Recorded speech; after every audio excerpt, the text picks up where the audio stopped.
Good evening. Tonight I want to spend some time going over the second half of the reading that was assigned to you for week 2.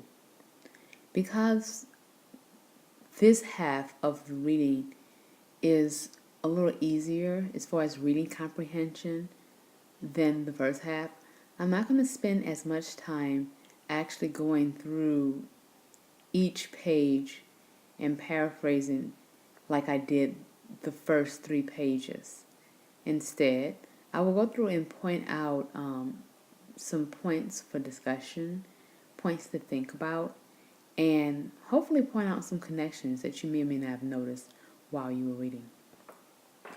I'm actually starting this with the last paragraph of the reading from last week because you really need that in order to really get the first sentences of section 2. Let's start here.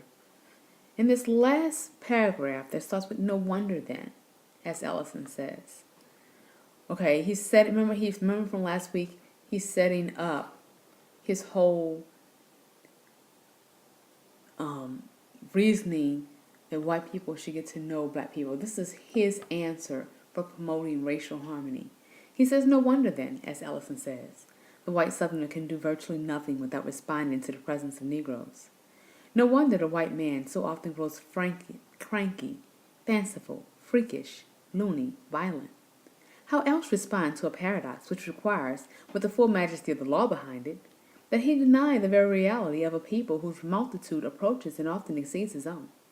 That he disclaim the existence of those whose human presence has marked every acre of the land, every hamlet and crossroad and city and town, and whose humanity, however inflexibly denied, is daily evidenced to him like a heartbeat and loyalty and wickedness and madness and hilarity and mayhem and pride and love."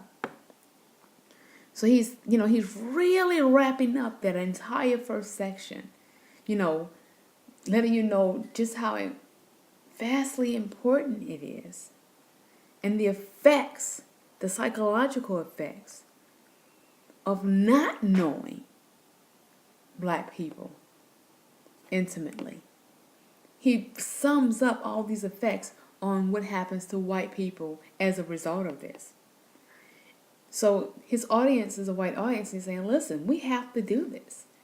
Look at what it's doing to us that we don't.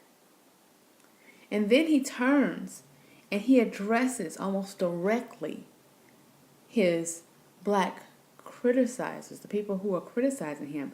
And he says, the Negro may feel that it is too late to be known. And indeed, at that time, they did feel that way.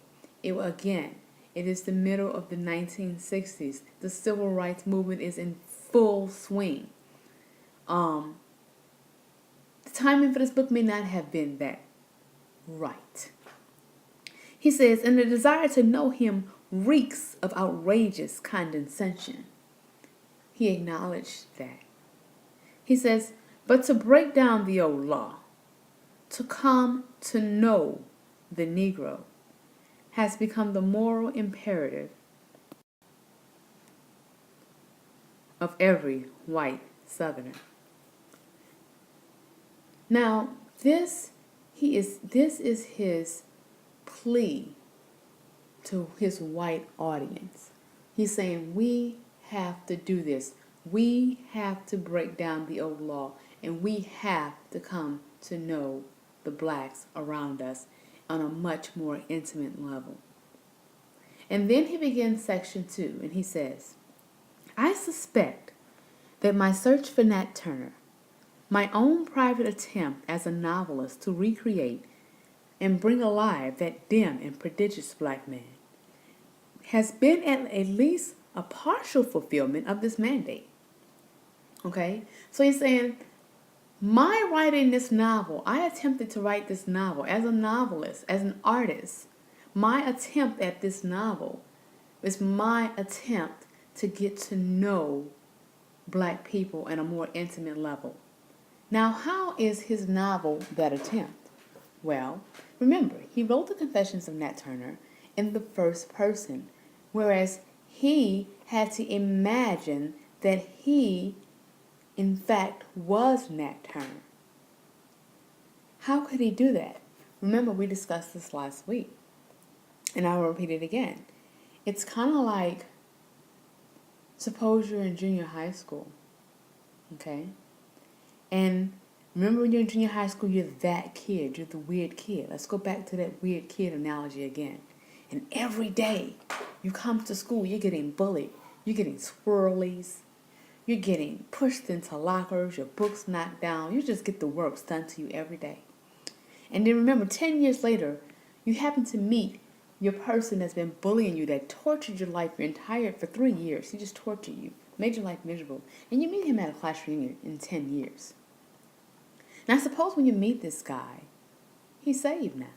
He's given his life to Christ. And not only has he given his life to Christ, he's repented, and now he has written a book on bullying and what it feels like to get a swirly. That is, to have your head dunked into a toilet with the toilet flushed. And he's making money off of this book that is explaining what it feels like to get a swirly. If you were that kid, if you were the one who used to actually get the swirlies at the hand of this particular man, how would you feel?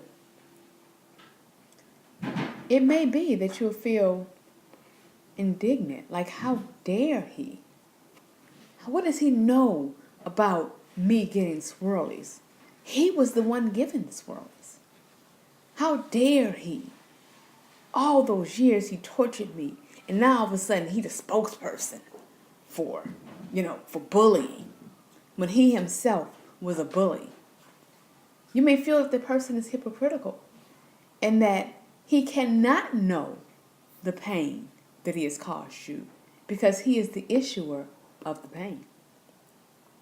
Indeed, when I personally first read the Confessions of Nat Turner, I actually approached the book with that exact same attitude. In grad school, I read the book and I was thinking, yeah, there's no way that this Southern white man could possibly know anything about the black experience enough to be able to write about it with integrity. And so I approached the book with a lot of suspicion. And I have to say, I was disappointed to that end. Because the book was actually pretty good. I thought so. And he never did betray the racist attitudes that I knew had to be inherent in Styron's writing. Instead, I was questioning myself. I was reading and I was thinking, how does he know this stuff? How does he know this stuff? And this really bothered me. This got me because this challenged my thinking at the time. Because I was thinking there's no way he could know this stuff. Inherent in my thinking was the underlying assumption that there is something about the black experience that is simply unknowable by a Southern white man because he was a Southern white man. Now let's go back to our swirly example.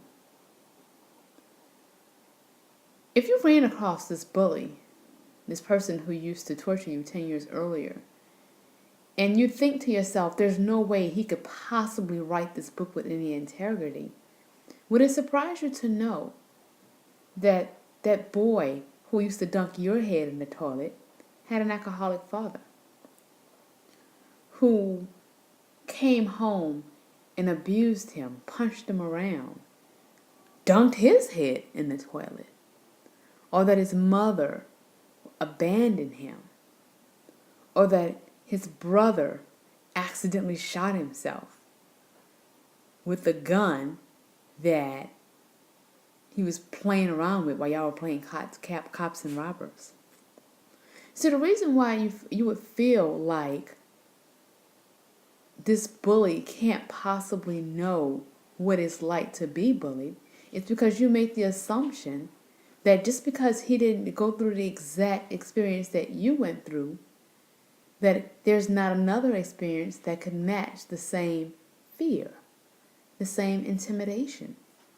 that knot in your stomach, that beating in your chest, that feeling that you get every time you see the person coming down the hallway.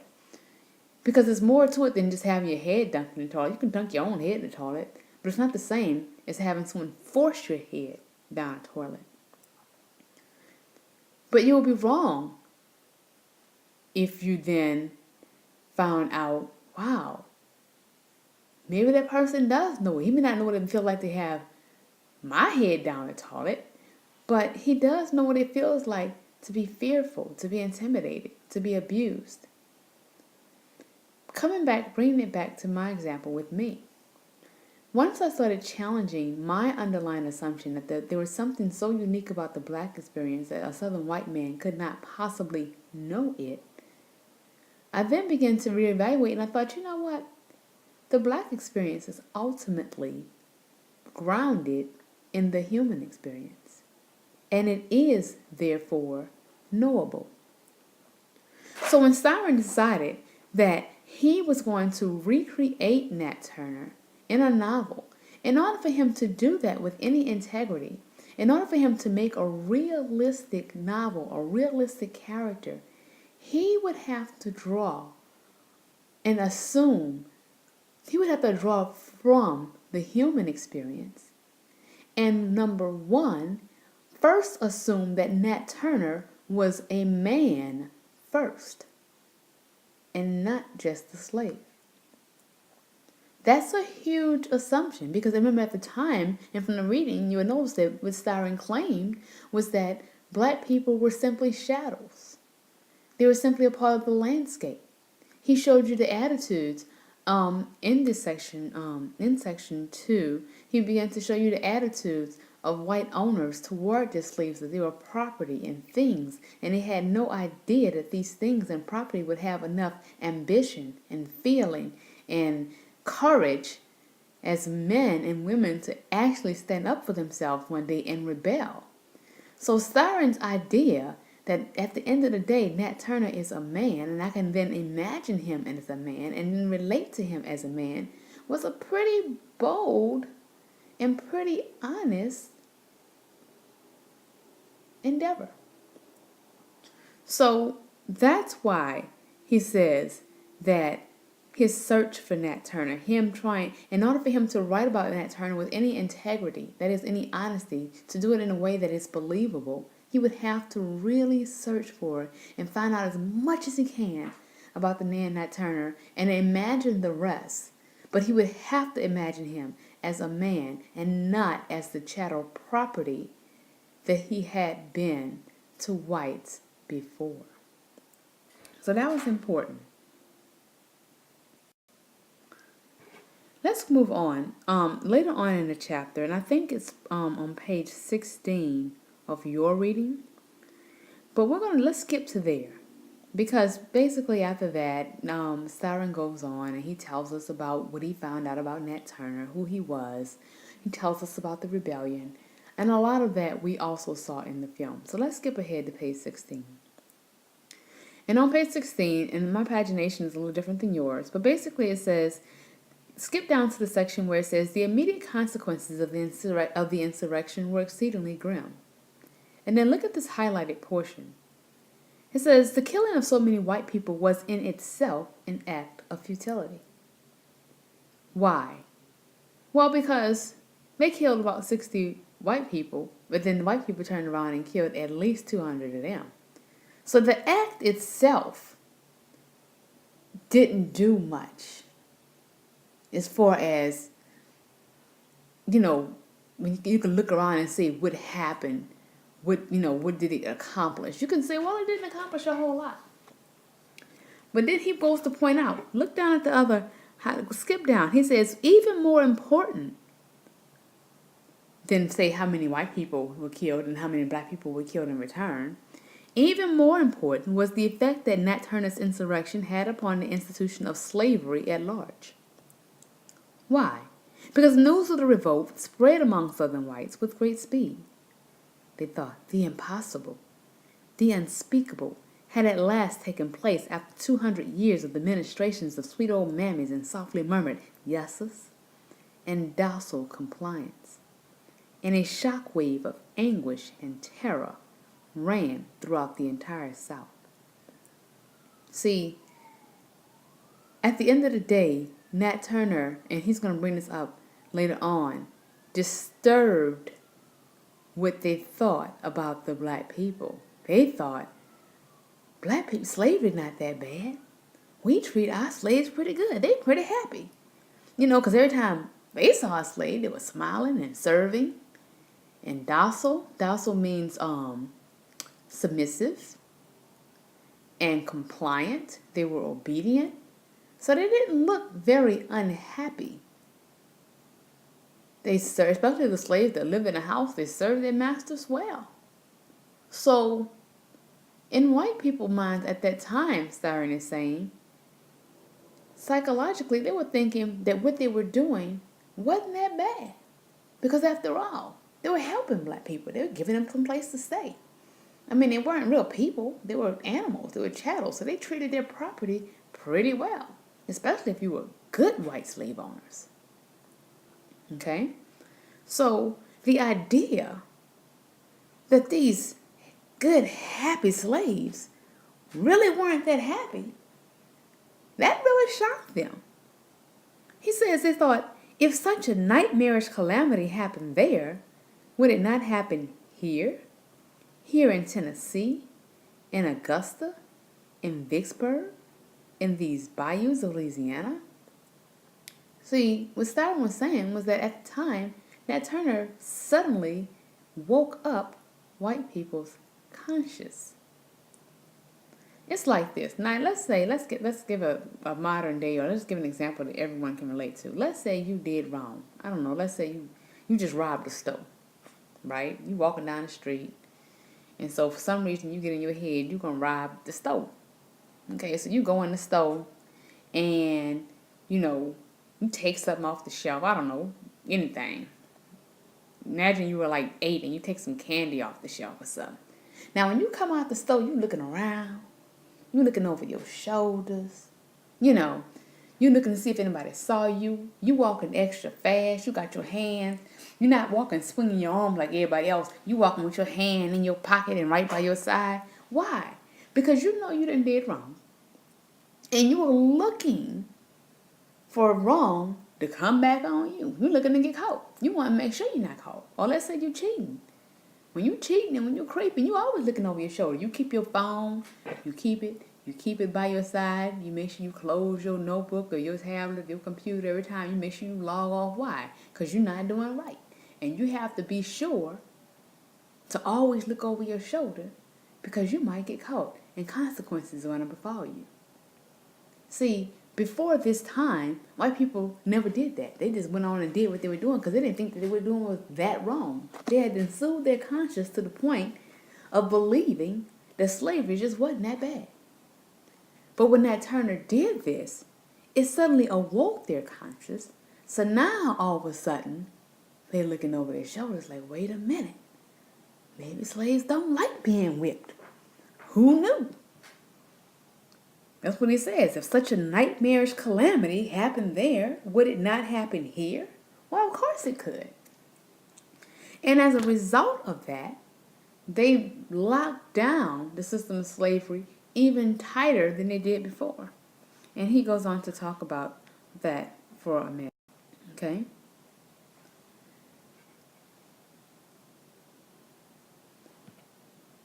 Next, let's look at the reasons Styron gives us for people having never heard of Nat Turner. He says one of these, of course, is that the study of our history, and not alone in the South, has been tendentious in the extreme, meaning that we have an extreme tendency to avoid even an allusion. We don't even think about, point to, hint at a figure like Nat Turner. Why not? Because he inconveniently disturbs our notion of a slave system, which, though morally wrong, was conducted with such charity and restraint that any act of insurrectory and murderous violence would be unthinkable. So he's bringing that point home. He was saying they really did not see this coming. Back then, and even now, he says a lot of times when we hear of Nat Turner, we never see him coming. And the reason why we don't see him coming is because we just don't teach history, and we just don't pass down the story in such a way that slavery was that bad. Because if it was that bad, then you would see Nat Turner coming. But the fact that even today, a lot of you even admit it. You never even heard of Nat Turner. Or you not even had you not heard of him. That's one thing to not have heard of him. But it's another thing to not be able to fathom why he would do such a thing. You can't even begin to wrap your head around it. It's really, really hard. But it's hard, especially when when you don't think of slavery as a system as horrendous as it actually was. Because when you really, really can wrap your head around the system of chattel slavery, as bad as it was, then you would expect more instances like Nat Turner. Okay, so that's the point that Styron wanted to make there. Now let's skip on to section 3 of the reading. And I forget what page number it's on in your thing. But back section 3, where it begins to talk about Dan Seward. Let's talk about Dan Seward and why Styron decided to include him in the reading. We read about Dan Seward and we see he's a farmer. And from the reading, we can see that Dan's a pretty nice guy. Styron, it's not that he thinks highly of him, but he doesn't think too bad of him. Dan's not this overt racist. He's not, he's not night riding, snatching up blacks in the middle of the night and hanging them, swinging them from trees and carrying on. He's not burning crosses. Dan Seward's a pretty decent white guy. And Styron takes some time to show this to you. He tells you he's a prosperous farmer. He's a grower of peanuts, okay? And the other thing that Styron wants to point out is the change in the times. Now we come up to 1950s or 60s, and we see that in that same area where the insurrection took place, the landscape has changed. Time has changed. Cotton is no longer the big thing, Now it's peanuts. There's commercials, there's movie theaters, there's cars, and black folks are not slaves anymore. They some of them even drive some cars. Black women don't got nice clothes on, walking down the street looking cute. So he was, so he's describing the change in scenery, and that's important. I'll come back to that later.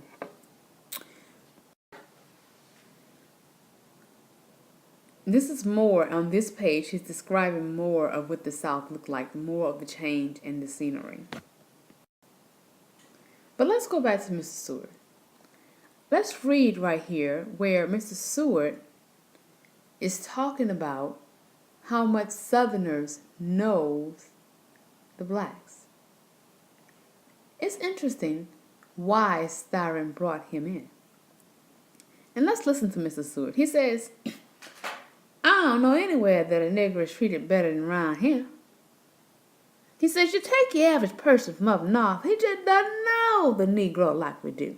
Like, for instance, I have a nigger who's worked for me for years named Vernus. He knows if you brace his arm like he did a while ago, fell off a tractor, he knows he can come to me and I'll see that he's taken care of, hospital expenses and all. And I'll take care of him and his family while he's unable to work right on down the line. And I don't ask him to pay back a cent either, that's for sure. We have a wonderful relationship, that nigger and myself. By God, I die for that nigger, and he knows it. And he'd do the same for me. Now, I have to pause right here and point out a couple of things that hopefully you noticed. For one, down here, at the next paragraph down here, Styron points out that Mr. Seward is solidly fleshed, somewhat rangy, big shoulder, in his early 40s, and he has an open, cheerful manner, which surely did nothing to betray the friendliness with which he had bespoken on the telephone. He greeted us, total strangers, really, with an animation and uncomplicated goodwill that would have shamed an Eskimo. And for a moment I realized that after years amid the granite outcroppings of New England, I had forgotten that this was the passionate, generous, outgoing nature of the South. No artificial displays here. Mr. Seward is a good man, and Styron believes that he's a good man. But listen to the way he's talking about Ernest. A lot of students, when they read this passage, immediately assume that Ernest is his slave. But Ernest is not his slave because they are not slaves for at least 100 years by this time. Slavery ended in 1865. The year is now 1965 to 1967. Okay? So, Ernest is not Mr. Seward's slave. In fact, Ernest works for Mr. Seward. But the reason why a lot of students assume that Ernest was a slave because of the way that Mr. Seward is talking about him and referring to him as that Negro. I know it's written here as Negro, but Styron he points out on the next page that Mr. Seward uses Negro, which is the affectionate term for black people, as opposed to nigger, which was the more derogatory term for black people. But I just want to point out, black people don't really hit a difference. They both are derogatory to us. I'm just going to say that. Okay? But that's a rabbit trail. But the way that Mr. Seward is talking about him is patronizing, as if he's talking about a boy or a son or an underling or a piece of property, and not like an equal. Now, further evidence that he's talking to him about him in that way comes in the next line. Now, he says right here that they have a wonderful relationship. Okay? And that he died for him. Styron later on comments that he believed him. But look at this change here. He says, but Ernest doesn't want to sit down at my table here in this house and have supper with me, and he wouldn't want me in his house. And Ernest got kids like I do, and he doesn't want them to go to school with my Bobby any more than Bobby wants to go to school with his kids. It worked both ways. People up north don't seem to be able to understand a simple fact like that. Well, guess who else doesn't understand a simple fact like that? Black people. Because remember, this is smack dab in the middle of the civil rights movement. So while Ernest is on his form trying to convince Styron that his, Mrs. Seward trying to convince Styron that his Ernest, that Negro, and him have a wonderful relationship. So wonderful, in fact, that they understand that they do not want to fellowship with one another in each other's house, that they do not want to go to school with one another's kids. In the very next town, perhaps the next block, are black people marching, demonstrating, getting hosed down with water hoses, gunned down, beat with billy clubs, dogs sicked on them. Why? For the very right of integration and to vote. So you can understand why people up north can't understand a simple fact like that. So here, Styron is showing you that Mrs. Seward doesn't quite know black people that well. Okay? Later on, Mr. Styron goes to Mrs. Seward's house, and inside the house, he sees right here in his son's room. Now, his son is he has to be 6, 7, 8 years old because he's reading Pinocchio, Black Arrow, and the Swiss Family Robinson.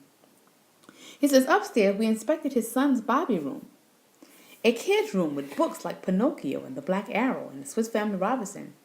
And here there was a huge paper banner spread across one entire wall with the crayon inscription 2468. We don't want to integrate.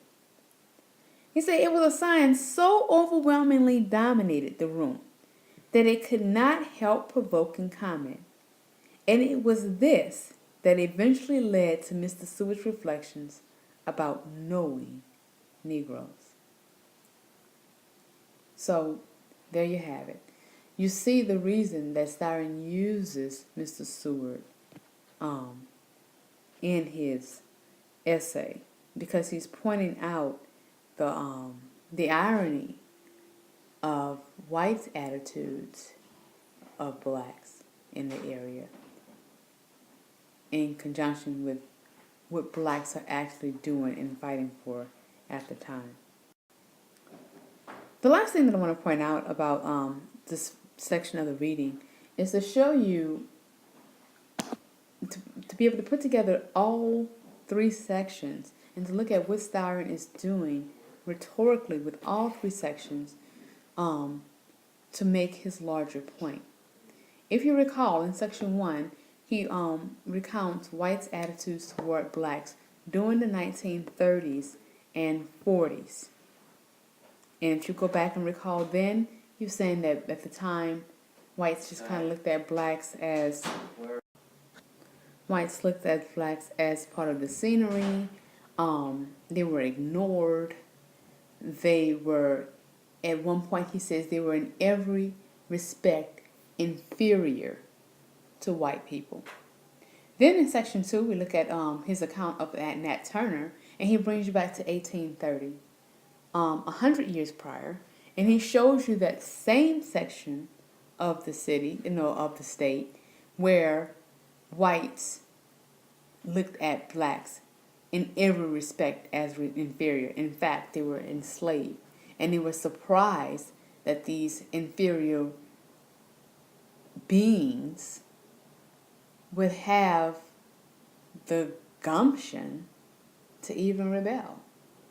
Then he brings it back with section 3, where he shows you the new modern South for the time, up to the 1960s, and when the South is changing now. So that same section of the state, where he's showing you this is the modern South now. Things are changing. The scenery has changed. Yet again, there's cars, there are televisions and radios and billboards and industry. The scenery has changed. And once again, he shows you through the character of Mrs. Seward that the attitudes still have not.